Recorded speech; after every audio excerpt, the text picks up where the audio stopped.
ঈদুল আজহার ছুটি শেষে খুলেছে সরকারি বেসরকারি অফিস, আদালত, ব্যাংক, বিমা সহ বিভিন্ন প্রতিষ্ঠান। ছুটি কাটিয়ে কর্মস্থলে ফিরতে শুরু করেছে মানুষ। সোমবার ভোর থেকে সড়ক, রেল স্টেশন, লঞ্চঘাটে দেখা গেছে মানুষদের ভিড়। তবে স্বস্তিতেই ফিরছেন বলে জানান যাত্রীরা। সহকর্মীদের তথ্য ছবিতে প্রতিবেদন। ঈদের ছুটি শেষ হলেও ঢাকা চট্টগ্রাম ও ঢাকা সিলেট মহাসড়কে যানবাহনের তেমন চাপ নেই। কোথাও যানজট বা যানবাহনের ধীরগতি না থাকায় স্বস্তিতে যাতায়াত করছেন যাত্রীরা। এদিকে ভোর থেকে ঢাকা জামালপুর রেলপথের সব স্টেশনে উপচে পড়া ভিড় দেখা গেছে। ট্রেনের ভিতরে জায়গা না থাকায় জীবনের ঝুঁকি নিয়ে ট্রেনের ছাদে উঠছে নারী পুরুষ। যাত্রীরা বলছেন ট্রেনের টিকিট পাওয়া নিয়ে ভোগান্তিতে পড়তে হচ্ছে তাদের। এই যে লাইনে দাঁড়ায় আছে ট্রেনের টিকিট নয়, কিন্তু অনলাইনে টিকিট করতে গেলেও টিকিট থাকে না। জামালপুর থেকে আজমপুরের ভাড়া হলো 300, বাস ভাড়া দিতে আছে 500 টাকা করে। ঈদ উপলক্ষে 500 টাকার কম যাত্রী উঠাইতেছে না। জামালপুর স্টেশনের স্টেশন মাস্টার জানান, ট্রেনে যাত্রীর চাপ থাকায় দাঁড়িয়ে যাত্রী নেওয়া হচ্ছে। কোনো ধরনের অপ্রীতিকর ঘটনা বা সমস্যা আমাদের দৃষ্টিগোচর হয়নি। তো যাত্রী সেবার মান সর্বাত্মক পর্যায়ে সর্বচেষ্টা দিয়ে আমরা অব্যাহত রাখার চেষ্টা করছি। এদিকে ভোর থেকে কর্মস্থলে ফেরা মানুষের ঢল নেমেছে রাজবাড়ীর দৌলতদিয়া ফেরি ও লঞ্চঘাটে। সোমবার ভোর থেকে চাপ বাড়লেও তেমন কোনো যানজট ও ভোগান্তি নেই। প্রতিটি ফেরিঘাটে দূরপাল্লার বাস আসার পর যাত্রীরা নেমে পায়ে হেঁটে উঠছে ফেরিতে। একই চিত্র দেখা গেছে দৌলতদিয়ার লঞ্চঘাটে। পথে আমাদের কোনো সমস্যা নাই। আমাদের যাত্রাতে আমরা খুব রিল্যাক্সেবল যাত্রা করেছি এবং না, এবার কোনো সমস্যা হয়নি, এবার খুব ভালো মতোই গেছে। বিআইডব্লিউটিসি দৌলতদিয়া ঘাটের ব্যবস্থাপক জানান, এবার ভোগান্তিহীন ঈদ যাত্রা উপহার দিতে আগে থেকে প্রস্তুতি নেওয়া হয়েছিল। এদিকে দেশের দক্ষিণ পশ্চিমাঞ্চল থেকে রাজধানীতে ফেরা মানুষের ভিড় বেড়েছে মানিকগঞ্জের পাটুরিয়া ফেরিঘাটে। নদী পারাপারে ভোগান্তি না থাকায় স্বস্তি প্রকাশ করেছেন যাত্রীরা। শাকিলা সিথি, ৭১। নোয়াখালীর বেগমগঞ্জে চাঁদা দাবি নিয়ে এক যুবককে ডেকে নিয়ে হত্যার অভিযোগ উঠেছে। এই ঘটনায় আহত হয়েছেন আরও কয়েকজন। হত্যার সঙ্গে জড়িত সন্দেহে কয়েকটি বাড়িঘরে হামলা, ভাঙচুর ও অগ্নিসংযোগের ঘটনাও ঘটেছে। মিজানুর রহমানের তথ্য ছবিতে প্রতিবেদন। বেগমগঞ্জ উপজেলার শরীফপুর ইউনিয়নের দক্ষিণ খানপুরের বেশিরভাগ মানুষের অভিযোগ, চাঁদার দাবিতে ডেকে নিয়ে জোবায়ের হোসেন রাকিব নামে 22 বছর বয়সী এক যুবককে হত্যা করা হয়। নিহতের পরিবার ও স্বজনদের দাবি, পরিকল্পিতভাবে রাকিবকে ডেকে নিয়ে ধারালো অস্ত্র দিয়ে কুপিয়ে গুরুতর আহত করা হয়। পরে হাসপাতালে নেয়ার পথে তার মৃত্যু হয়। এই ঘটনায় গুরুতর আহত তার ছোট ভাই রিমন ঢাকায় চিকিৎসাধীন রয়েছে। আমার বাইনার আমি দূরত্ব নিয়েছি, আমার বাইনার মারি গেছে। এই দেশে আর কি বিচারে? কিছুদিন আগে ওরা চাঁদা চাইছে, বিপুল পরিমাণে টাকা চাইছে রাকিবদের পরিবার থেকে আর কি। ওরা দিতে অস্বীকার করছে। ওইটা নিয়ে মানে রাকিবদের কি হামলাটা হয়েছে।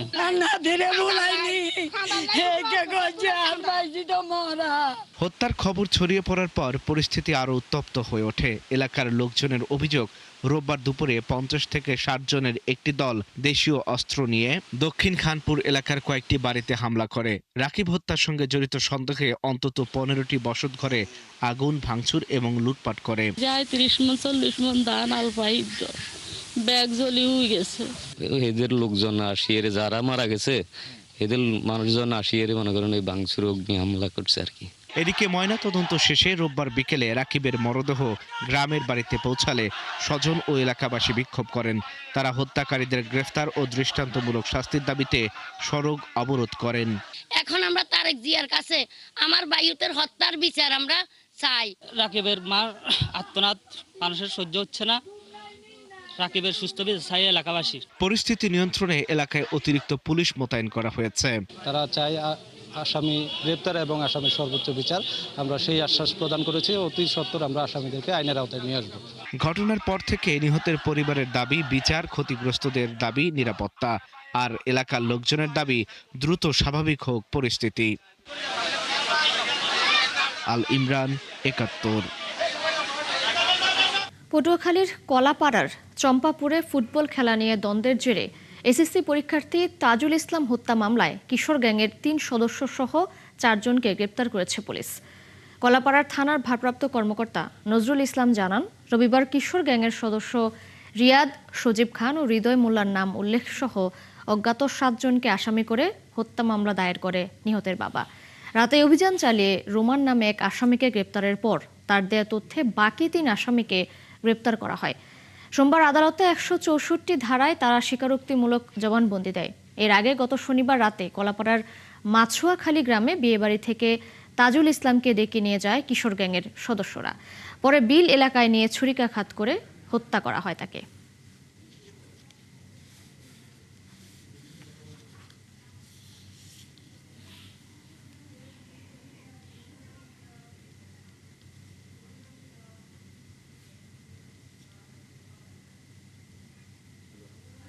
পটুয়াখালীর কলাপাড়ায় এক গৃহবধূকে ধর্ষণ চেষ্টার অভিযোগ উঠেছে। ফোরকান হাওলাদার নামে এক ইলেকট্রিশিয়ানকে গ্রেপ্তার করেছে পুলিশ। কলাপাড়ার বাদুরতলী স্লুইস এলাকায় রবিবার রাতে এই ঘটনা ঘটে। ভুক্তভোগী ওই নারী সোমবার সকালে মামলা করেছে। মামলায় তিনি অভিযোগ করেন, রবিবার রাতে তার ঘরে বিদ্যুতের সমস্যা দেখা দিলে ইলেকট্রিশিয়ান ফোরকানকে খবর দেওয়া হয়। এ সময় একা পেয়ে ফোরকান তাকে ধর্ষণের চেষ্টা করে। তার চিৎকারে পাশের ঘর থেকে তার স্বামী এবং সন্তান গিয়ে ফোরকানকে আটক করে। পরে তাকে পুলিশে দেওয়া হয়। কলাপাড়া থানার ভারপ্রাপ্ত কর্মকর্তা নজরুল ইসলাম বলেন, ধর্ষণ চেষ্টার মামলায় ফোরকানকে গ্রেপ্তার করা হয়েছে।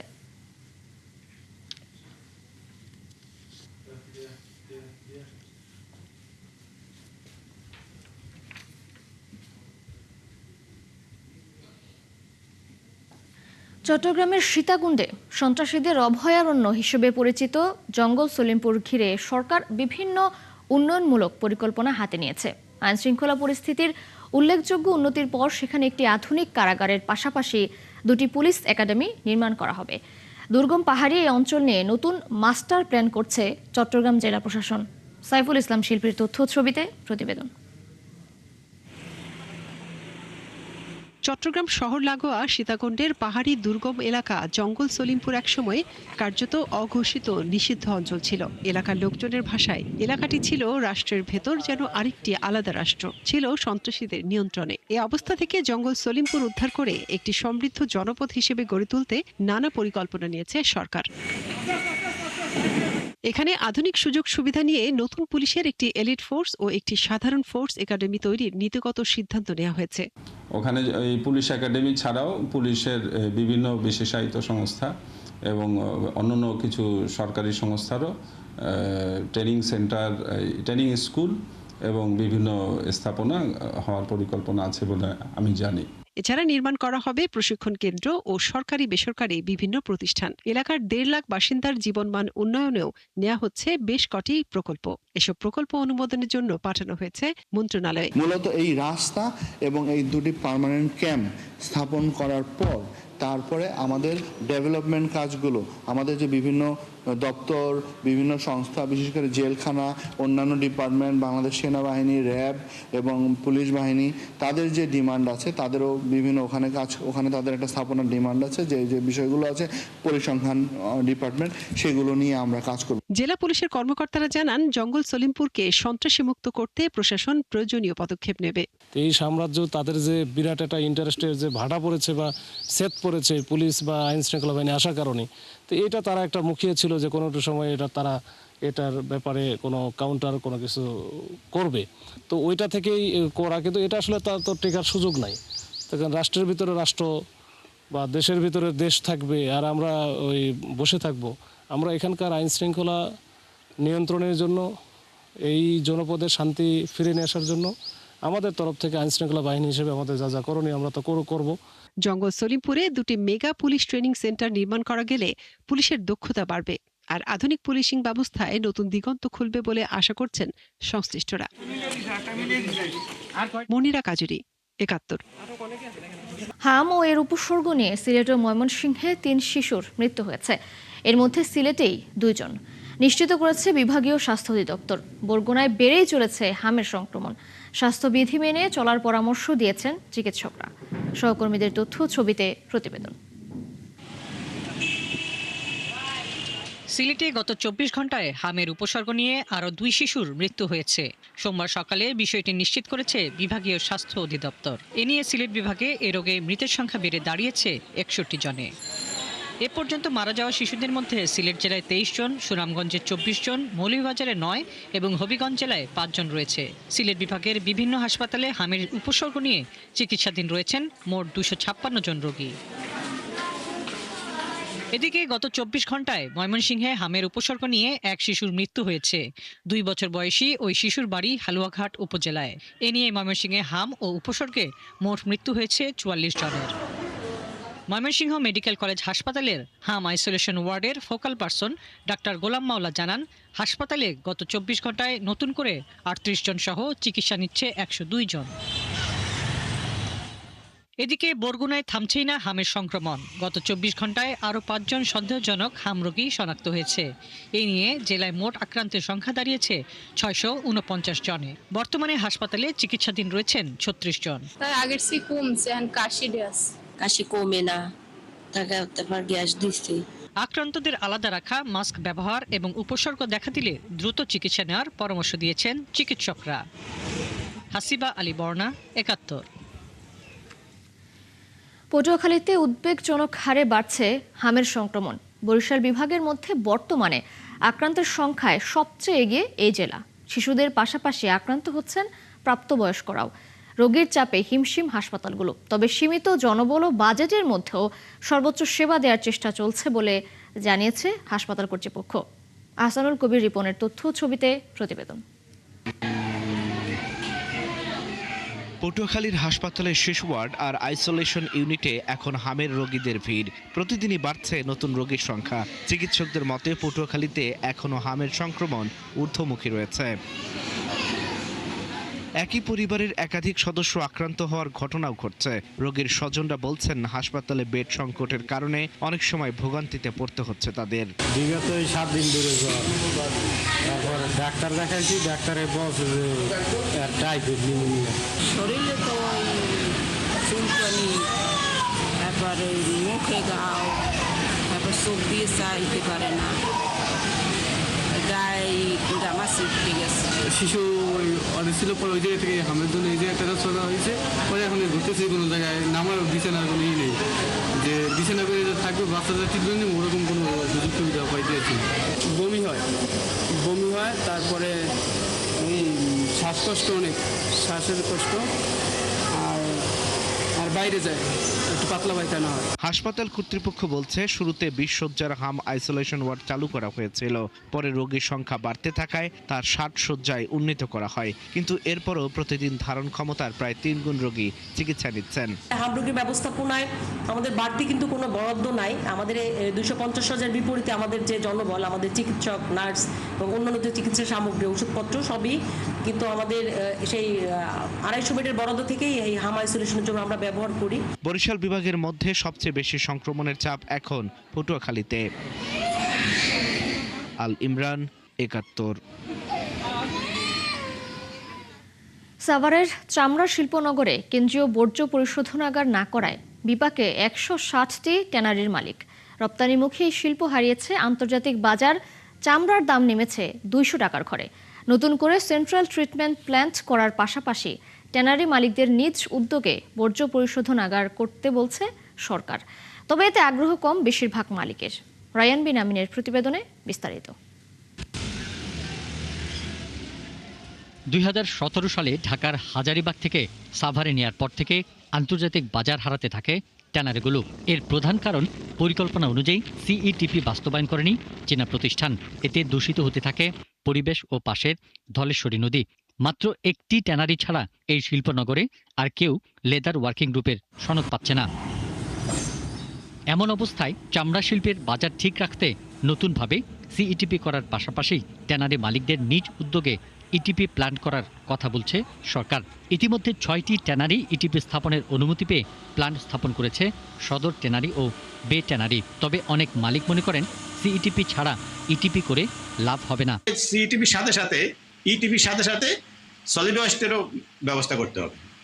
সলিড ওয়েস্ট যদি ব্যবস্থা না করে, শুধু ইটিপি করেই এলডব্লিউজি সার্টিফিকেট পাওয়াটা সম্ভব হবে না। এই সরকার যদি আমাদেরকে সহযোগিতা করে, আমরা এইখান থেকে আমরা হয়তো বা 10 থেকে 12 বিলিয়ন আমাদের এক্সপোর্ট, যেটা চামড়া বা চামড়াজাত পণ্য, এটা অর্জন করা সম্ভব। এদিকে শুধু ট্যানারির সংকট নয়, পশুর শরীর থেকে চামড়া ছাড়ানোর সময় পুরুত্ব কমিয়ে ফেলাকেও দরপতনের অন্যতম কারণ হিসেবে মনে করছেন চামড়া ব্যবসায়ীরা। আফার যে মালগুলা 14, 16, 16, 18 এদেশে ফুটওয়ারের যে মালগুলা ব্যাগের যে মালগুলা এগুলো বিশেষ করে লেস কাটের কারণে আমরা কাভার করতে পারি না। এই মোটা মালগুলো তো আমাদের কাছে এখন হয় না, যেটা হয় সেটা আছে লেস কাটের কারণে মালটা কোয়ালিটি করতে পারে না। কেমিক্যাল পরিপূর্ণ খাওয়ায় যদি মাল বাদ যায় তাহলে একটা ব্যবসায় কিভাবে থাকে? কেন্দ্রীয় পরিশোধনাগার না করে শুধু ইটিপি স্থাপনের মাধ্যমে কতটা সুদিন ফেরানো সম্ভব চামড়া শিল্পের, সেটি এখন দেখার অপেক্ষা। পিন্টু হাজং, ৭১। ঈদের পর থেকে রাজশাহী, জামালপুর, পটুয়াখালী সহ বেশ কয়েকটি জেলায় চলছে মৃদু তাপপ্রবাহ। তীব্র গরমে অতিষ্ঠ জনজীবন, সেই সাথে বাতাসে আর্দ্রতা বেশি থাকায় গরমের অস্বস্তি আরও বেড়েছে। আবহাওয়া অফিস বলছে সপ্তাহের শেষের দিকে তাপপ্রবাহের তীব্রতা কিছুটা কমতে পারে। সহকর্মীদের পাঠানো তথ্য ছবিতে প্রতিবেদন। জামালপুরের দেওয়ানগঞ্জে তীব্র গরমের মধ্যে জমিতে ধান কাটতে গিয়ে এক কৃষক হিট স্ট্রোকে মারা গেছেন। নিহতের পরিবার জানায় ধান কাটার সময় হিট স্ট্রোকে মৃত্যু হয় ওই কৃষকের। ধান কাটতে যায় ওদের অনেক তাপমাত্রায় সে স্ট্রোক করে মারা যায়। 10 মিনিট সময় সে অপেক্ষা করে নাই, সে ইন্তেকাল করেছে। এদিকে রাজশাহী সহ উত্তরাঞ্চলের উপর দিয়ে বয়ে যাচ্ছে মৃদু তাপপ্রবাহ। বেলা বাড়ার সাথে সাথে বাড়ছে তাপমাত্রা। প্রচন্ড রোদে প্রয়োজনের তাগিদে যারা বের হচ্ছেন সুযোগ পেলেই বিশ্রাম নিচ্ছেন ছায়ায়। বেশি বিপাকে পড়েছেন শ্রমিক ও স্বল্প আয়ের মানুষ। রাজশাহীর মতো গরম বোধহয় বাংলাদেশে কোথাও নাই। রুম থেকে বের হওয়া যাচ্ছে না, ভ্যাপসা গরম, অতিষ্ঠ জীবন যাপন। পটুয়াখালীর কলাপাড়া ও কুয়াকাটায় ভ্যাপসা গরমে সড়কে কমেছে মানুষের উপস্থিতি, যানবাহন চলাচলও হাতে গোনা। একইভাবে তাপদাহের কারণে নৌপথেও নৌযান চলছে কম। রাঙাবালিতে বিদ্যুৎ সরবরাহে ঘাটতি থাকায় জীবনযাত্রা ব্যাহত হচ্ছে। অনেক অসুবিধা হচ্ছে এর মধ্যে। যখন রাঙাবালি বিদ্যুতের কথা আর কি বলবো, রাঙাবালির বিদ্যুৎ তো শুধু আসে আর যায়। বর্তমানে অনেক গরমের জন্য কাজ করতে পারি না, তারপরে বিদ্যুৎ থাকে না, কাস্টমারের সংখ্যা তো অনেক কম। চাঁদপুরে কয়েকদিন ধরেই চলছে তাপপ্রবাহ। জীবিকার তাগিদে তীব্র রোদের মধ্যে কাজ করছেন রিক্সা চালক, দিনমজুর ও শ্রমিকরা। গরমের কারণে দুপুরে বেচা কিনি এখন কমে গেছে, এখন মানুষ বাসার থেকে একটু কম দামে কষ্ট হয় এবং রোদ্রে বেরোতে মনে চায় না, তারপরে বেরোতে হয়। ঈদের পর থেকে বৃষ্টির দেখা নেই ময়মনসিংহে। প্রচন্ড গরমে সবচেয়ে ভোগান্তির কবলে পড়েছেন বৃদ্ধ ও শিশুসহ রোগীরা। ব্রাহ্মণবাড়িয়ায় শ্রমজীবী ও নিম্ন আয়ের মানুষ গরম উপেক্ষা করেই কাজের সন্ধানে বের হয়েছেন। অনেকেই তৃষ্ণা মেটাতে ফুটপাতের শরবতের দোকানগুলোতে ভিড় করছেন। পাবনায় বইছে মৃদু তাপপ্রবাহ। লেবু পানির শরবত বা ডাবের দোকানে তৃষ্ণা মেটাতে ভিড় করছেন পথচারীরা। চিকিৎসকরা বলছেন প্রচন্ড গরমে হিট স্ট্রোকের ঝুঁকি রয়েছে। এই সময় বেশি করে পানি পান করা সহ প্রয়োজন ছাড়া বাইরে বের না হওয়ার পরামর্শ দিচ্ছেন তারা। শান্তা ইসলাম, ৭১। এদিকে উজানের ঢল ও বৃষ্টিতে সিরাজগঞ্জের যমুনা নদীর পানি বাড়তে শুরু করেছে। এতে তলিয়ে যাচ্ছে নদীর অভ্যন্তরীণ নিচু চরাঞ্চল। পানি বাড়ার আতঙ্কে রয়েছেন যমুনা নদী পাড়ের হাজারো মানুষ। গত ২৪ ঘন্টায় সিরাজগঞ্জ শহর রক্ষা বাঁধের হার্জ পয়েন্ট এলাকায় নতুন করে আরও ৩২ সেন্টিমিটার পানি বেড়েছে। একই সময়ে গাজীপুর মেঘাইঘাট পয়েন্টেও ৩৬ সেন্টিমিটার পানি বেড়েছে। সিরাজগঞ্জ পানি উন্নয়ন বোর্ডের উপবিভাগীয় প্রকৌশলী জাকির হোসেন বলেন, পানি দ্রুত বাড়লেও তা এখনও বিপদসীমার অনেক নিচ দিয়ে বইছে। তবে বর্ষা মৌসুম শুরু হওয়ায় জেলার নিচু চরাঞ্চলগুলো ধীরে ধীরে তলিয়ে যেতে শুরু করেছে।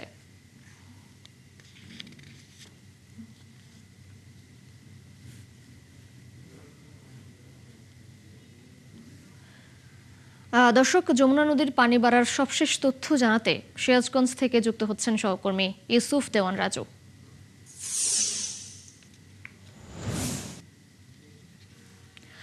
রাজু, চরাঞ্চলগুলো তলিয়ে যাচ্ছে, এতে বন্যার কোনো আশঙ্কা আছে কিনা এবং পানি উন্নয়ন বোর্ড কি বলছে এ নিয়ে?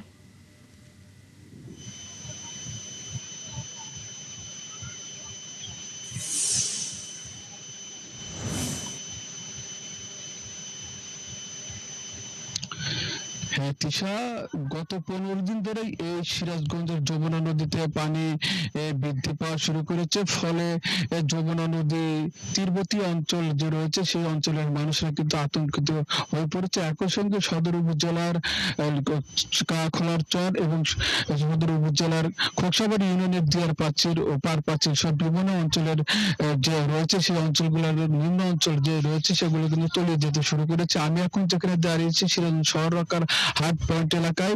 আমি যদি আপনাকে দেখাই যে গত 24 ঘন্টায় এই শহর রক্ষা হাট পয়েন্টে কিন্তু পানি বিপদ সীমার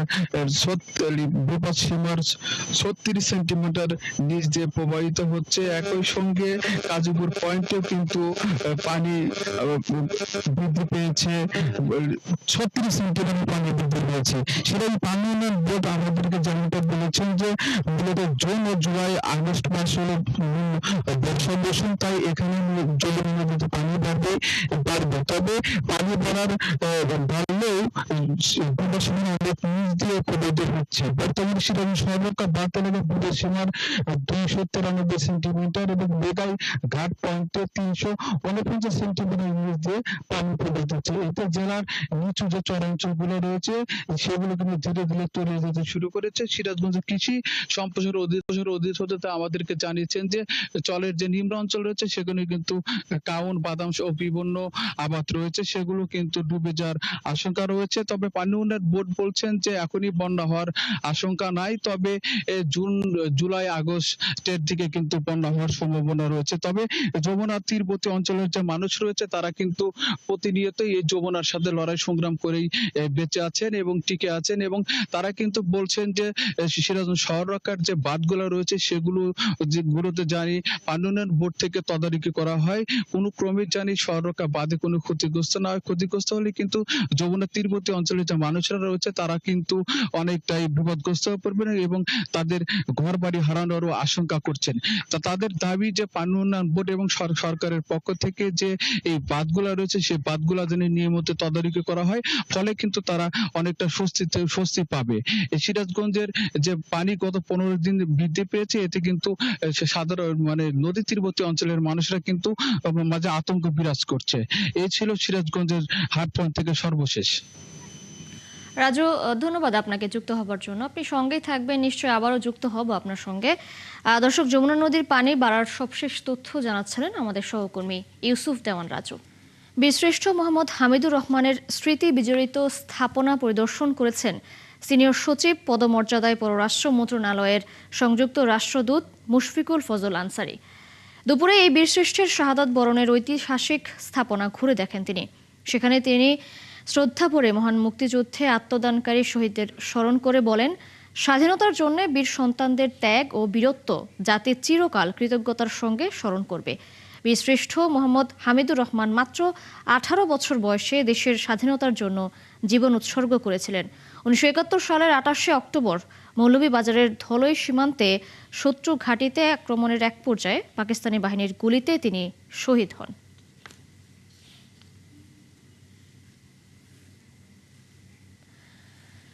যশোরের বেনাপোল সীমান্ত দিয়ে 10 থেকে 12 জনকে পুশিনের চেষ্টা ব্যর্থ করেছে বিজিবি সদস্যরা।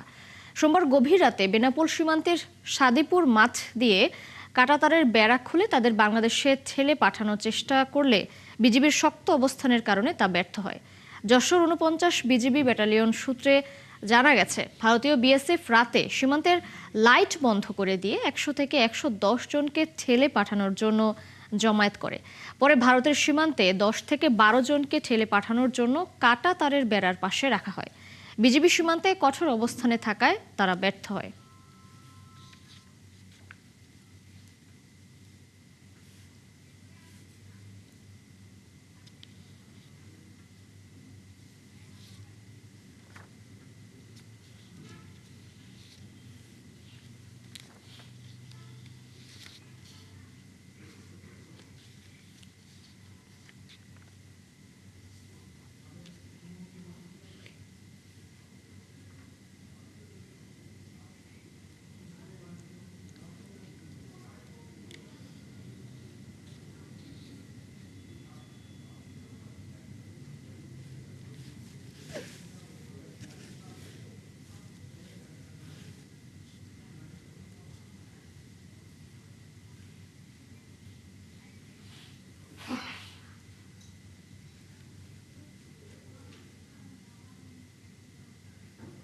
আদ্দিন হাসপাতালে ফায়ার সেফটি প্ল্যানের কোনো অনুমোদন নেই। 1997 সাল থেকে কয়েক দফায় ভবনের সম্প্রসারণ করা হলেও আগুন লাগলে বেরিয়ে আসার মতো কোনো পথ নেই। ঝুঁকিপূর্ণ চিহ্নিত করে ফায়ার সার্ভিস কয়েক দফা চিঠি দিলেও ভ্রুক্ষেপ করেনি হাসপাতাল কর্তৃপক্ষ। বিশ্লেষকরা যেটি বলছেন, এভাবে হাসপাতাল চললে আগুন বা ভূমিকম্পের মতো বড় বিপর্যয়ে অনেক প্রাণহানি হতে পারে। আরও জানাচ্ছেন নাদিয়া শারমিন। আউটার সার্কুলার রোডের ছোট্ট একটি গলির ভেতরে আদ্দিন হাসপাতালের মগবাজার শাখা। এই হাসপাতালেরই দোতলায় পোস্ট অপারেটিভ 2 ইউনিটে দমবন্ধ হয়ে মারা যায় 6 শিশু। ভবনটির ভেতরে সেই ওয়ার্ডে যেতে পেরোতে হয় অনেকটা পথ। এত ভেতরে সার্জারি পরবর্তী রোগীদের রাখাকে রীতিমতো গুহায় রাখার সাথে তুলনা করলেন বিশ্লেষকরা। রুমের ভেতর রুম, তার ভেতর রুম, তার ভেতর রুম, তার মানে ওই রুমের দরজাটা যদি কেউ খুলেও তাতেও কিন্তু ফ্রেশ এয়ার আসবে না। ইভেন তারও বাইরের যে রুমটা আছে সেটাও যদি দরজা খুলে তাতেও কিন্তু ফ্রেশ এয়ার নেই। অর্থাৎ এটা একটা গ্যাস চেম্বার হয়ে গেছিল। তাদের মতে এই ভবন থেকে এসির বাতাস বের হওয়া ও বাতাস পরিচ্ছন্ন করা সহ একটি হাসপাতালে যেসব বিধান আছে তার কোনো ব্যবস্থাই নেই। বাচ্চা অথবা রোগী থাকার জন্য হাসপাতালের যে ক্লিন স্পেস থাকে, সেই ক্লিন স্পেসে বাতাসের প্রায় 10টা প্যারামিটার কন্ট্রোল করা হয়। এখানে শুধু একটা প্যারামিটার কন্ট্রোল করার ব্যবস্থা ছিল। যতটুকু ইনফরমেশন পেয়েছি বিভিন্ন সোর্সের মাধ্যমে, যে এই হসপিটাল করা হয়েছে কোনো প্রপার কোনো ডিজাইন বা প্ল্যানিং ছিল না। আসলে এগুলোকে এক্সটেনশন করা হয়েছে বেসিক অন দ্য নিড অনুযায়ী, এবং এরকম মাস্টার প্ল্যানও ছিল না আসলে এখানে। এবং হসপিটালে আদৌ যে তারা যে প্রপার এয়ার কন্ডিশনিং কোড সেটা ফলো করা হয়েছে কিনা, তারপরে এখানে সেটা কিন্তু বিভিন্ন সংস্থাকে সমন্বয় করে করা হয়েছে কিনা সেটা কিন্তু ব্যর্থ রয়েছে আমি বলবো। তবে এটাকে আমি বলবো না একটা হত্যাকাণ্ড বলে সে আখ্যা দিলেও ভুল হবে না। 1997 সালে এখানে হাসপাতালটি চালু হয়। এরপর 2008 সালে উইমেন্স মেডিকেল এবং 2019 সালে সম্প্রসারিত অংশ প্রফেসর আশরাফ আলী ভবন যুক্ত হয়। কিন্তু 2025 সালে 23 আগস্ট ভবনটি পরিদর্শন করেও কোনো ফায়ার এক্সিট পায়নি ফায়ার সার্ভিস। মেলেনি স্প্রিংকলার, স্মোক ডিটেক্টর, অ্যালার্ম সহ বেশ কিছু অগ্নি নিরাপত্তা ব্যবস্থা। চলতি বছর 12 জানুয়ারি 3 মাসের মধ্যে ফায়ার সেফটি প্ল্যান নিতে ফায়ার সার্ভিসের হাসপাতালটিকে সতর্ক করে দেয়া একটি চিঠি আসে 71-এর হাতে। তাতে হাসপাতালটি শুরু থেকেই অগ্নি নিরাপত্তার জন্য কোনো ছাড়পত্র নেই বলে উল্লেখ করা হয়েছে। এছাড়া 2017 সালে ফায়ার সার্ভিসের জরিপে ঝুঁকিপূর্ণ হাসপাতালের তালিকায় ছিল হাসপাতালটি। কিন্তু এরপরও নিরাপত্তা ব্যবস্থাগুলো যাচাই না করার পেছনে সব কর্তৃপক্ষের ব্যর্থতা দেখছেন বিশ্লেষকরা। ফায়ার সেফটির কথা বলেন যে যখন কোনো এখানে ভূমিকম্প হতে পারে, অগ্নিকাণ্ড হতে পারে, অথবা কোনো গ্যাস লিক হতে পারে, অথবা যে কোনো এমার্জেন্সিতে থাকতে পারে, এমার্জেন্সি রেসপন্স প্ল্যান বলা হয়। এখানে হসপিটালের ম্যানেজমেন্টের যে দুর্বলতা যতটুকু রয়েছে আমি বলবো সেখানে ডিজি হেলথ তাদেরও কিন্তু একটা বড় দায়িত্ব তারা কখনো এড়াতে পারে না। একটা কম্বাইন্ড টাস্কফোর্সের মাধ্যমে এগুলো যে একটা আবার সার্ভের মাধ্যমে করা হয় যে আমাদের হসপিটালের কি স্ট্যাটাস, কিভাবে ইমপ্রুভ করা যায়, সেটা সরকারিভাবে ব্যবস্থা নিয়ে যেতে পারে। এই অবস্থায় আদ্দিন সহ রাজধানীর অন্যান্য হাসপাতালের নিরাপত্তা ব্যবস্থাও যাচাইয়ের পরামর্শ দিয়েছেন তারা। নাদিয়া শারমিন, 71, ঢাকা। রাজধানীর পল্লবীতে শিশু রামিসা আক্তারকে ধর্ষণের পর হত্যার মামলায় সোহেল রানা ও তার স্ত্রীর বিরুদ্ধে অভিযোগ গঠন করে বিচার শুরুর আদেশ দিয়েছে আদালত। 2রা জুন থেকেই শুরু হচ্ছে আলোচিত এই মামলার সাক্ষ্য গ্রহণ। মামুন হোসেনের প্রতিবেদন। সোমবার সকালে ঢাকা মহানগর দায়রা জজ আদালতে আনা হয় চাঞ্চল্যকর রামিসা হত্যাকাণ্ডের আসামি সোহেল রানা ও তার স্ত্রী স্বপ্না খাতুনকে। পরে পুলিশের কড়া নিরাপত্তায় তাদের এজলাসে তোলা হয়।